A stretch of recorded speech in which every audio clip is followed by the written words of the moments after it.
You're listening to an archived Cabral Concept podcast. After listening to this show, check out the most up-to-date podcasts available at stephencabral.com/podcasts or search directly on iTunes.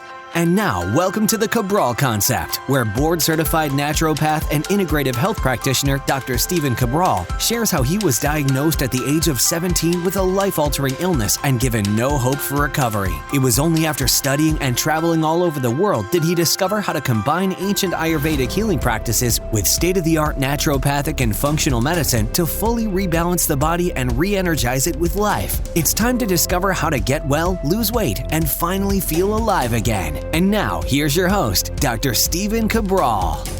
This is Stephen Cabral, and I am back with our second house call of the weekend. So actually, in about 10 minutes, I'm going into a wellness client consultation. So this is going to be a 10-minute on the dot episode. Looking forward to answering your questions concisely today. Less rambling than maybe I typically do. And so let's get right into it. Today's first question is from Thomas. Thomas is asking, what can I do to boost testosterone naturally? So great question. And what I'll tell you from clinical experience and then typically what you'll read online and through the research. So online, they'll tell you to take DHEA because it's a direct precursor to testosterone. So that's true. That will absolutely boost testosterone levels. It's a little like cheating, but still not a bad thing because DHEA can actually help with Th2 imbalances. It can help offset cortisol a little bit. But again, not the first place I would go. I would look for more of the underlying root causes. Other places will tell you to take fenugreek. Some places will tell you to take ginger because it's reducing inflammation. So again, we're getting to that root cause. And other places will tell you to take tribulus. And tribulus is an herb specifically as well that does help boost testosterone. But I always ask this, why is your testosterone low in the first place? And the number one reason, Thomas, that your testosterone gets low is because there is too much stress in your body. You're in what's called the sympathetic nervous system or the fight or flight, and your body's asking to produce too much cortisol, which is on the other side of the hormone pathway, which means the more cortisol you have to produce, the less hormone that's going to be on the sex hormone pathway, which is then funneled to DHEA and then testosterone. So you'll want to look at that. Really, really important. Yes, some guys have an extra conversion to DHT or estrogen. Most guys don't. What I would do is this. You need to control that adrenal fight or flight based response. You can use an adaptogenic herbal-based complex, something that contains ashwagandha, maybe rhodiola, maybe maca, something that's going to just kind of naturally control that adrenal response. Then what you're going to do is use a product, a very all-natural product like zinc. Zinc will naturally boost your testosterone levels. You'll start to use an all-in-one shake or smoothie that you get all of your vitamins and minerals for the day. And what you want to do too is look at your overall lifestyle and try to decrease those stress levels.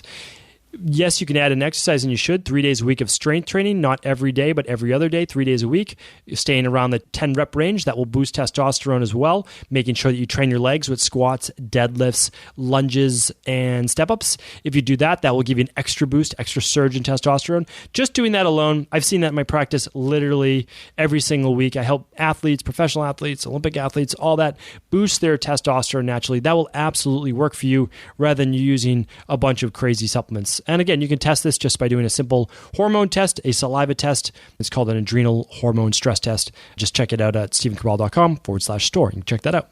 All right, hopefully that answers your question, Thomas. Happy to answer it again or with more detail if needed. But really, that's all you need to get started. Just calming those adrenal glands so they're not producing as much cortisol. If you're not producing as much or calling for it, then your body's going to shift more over to testosterone. Then use the good nutritional supplements, use the all-in-one shake, and use the zinc.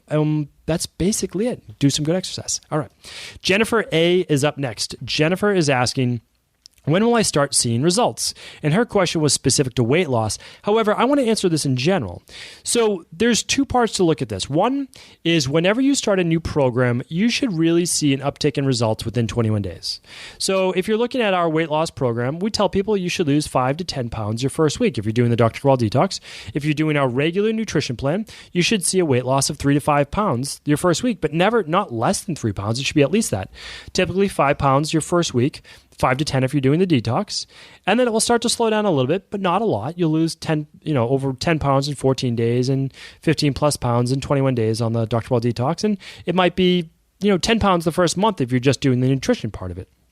So both are great, right? But then after that, when you're looking for overall weight loss and you're looking for overall wellness as well, look at the 12-week mark. So look, I do 2 marks, 21 days and 12 weeks. 21 days is your short-term results. You're going to get a lot of results within 21 days. And then you want to look at your long-term results, 12 weeks. Because at 12 weeks, the majority of your red blood cells have turned over in your body. You're literally becoming a new human. So that's the amazing thing is from a wellness perspective, I say we're looking at this from the first 21 days and at 12 weeks. 12 weeks, you should really feel remarkably different. And that's really not that long a period of time. You'll see results up front that will give you motivation to keep pushing forward, keep pushing on, keep getting results. And then by 12 weeks, then you're going to experience the real difference. That's when it gets to set in. And that's actually at the 12 to 16 week mark where we start to wean people off a lot of nutritional supplements. They're still obviously going to stick with their, all-in-one or multi or whatever they're doing for the day, maybe a probiotic. At that point, we're going to look at what they need customized for them specifically. But everyone, can do pretty well with like a greens and an all-in-one and maybe a probiotic, maybe some omega-3 oil, whatever works again for them. So, Jennifer, look at your 21-day, look at your 12-week mark. Never do a program really for less than 12 weeks. And the reason is you need to give it time to also set in. Okay, great question there. And hopefully a lot of people that does sink in because, yes, you want those results up front, but you also don't plan on being an overnight success because overnight success they just don't last. You need to set the foundation for what's going to stick with you for the long term. And I like to tell people as well, and I'm actually starting to go too long, I like to tell people as well that you want to have a plan that's going to work for you for the rest of your life, and you only want to have to do this once. So do it once, do it right, and you'll be good to go. All right.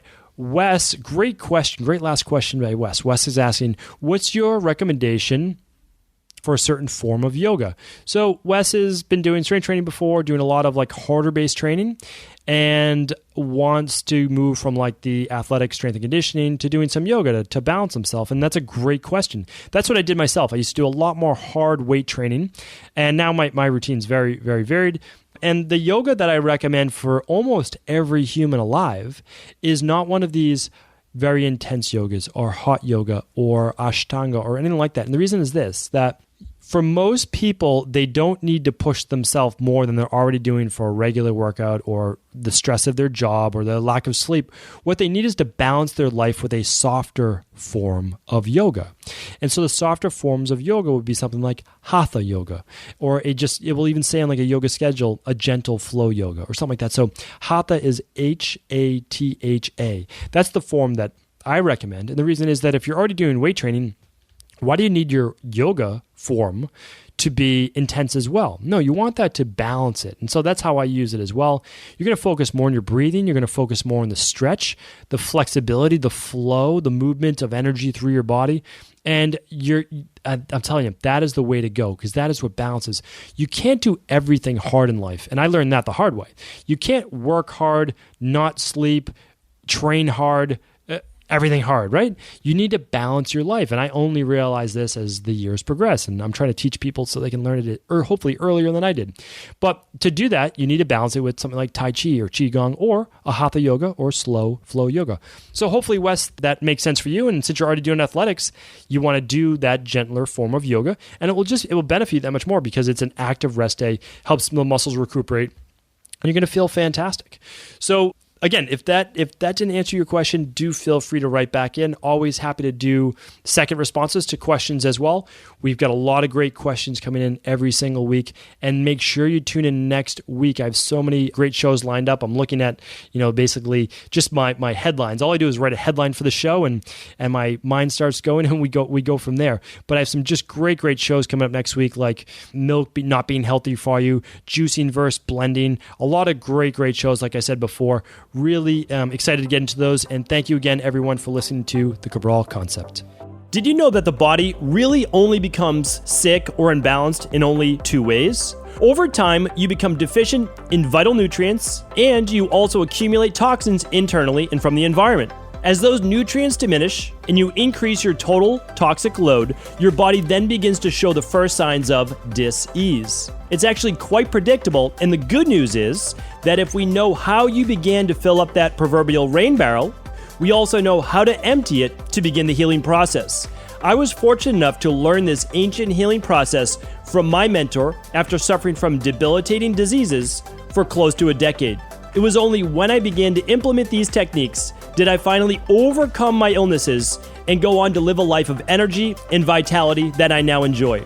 I'd like to share with you now what I discovered after traveling all over the world and how to combine the best of ancient healing wisdom with state-of-the-art science. Allow me to teach you exactly how I've been able to help over 250,000 people to empty their rain barrel and begin to transform their body and lives into what they've always hoped they could be. To get your copy of the international bestseller, The Rain Barrel Effect, simply go to stephencabral.com/rainbarrel.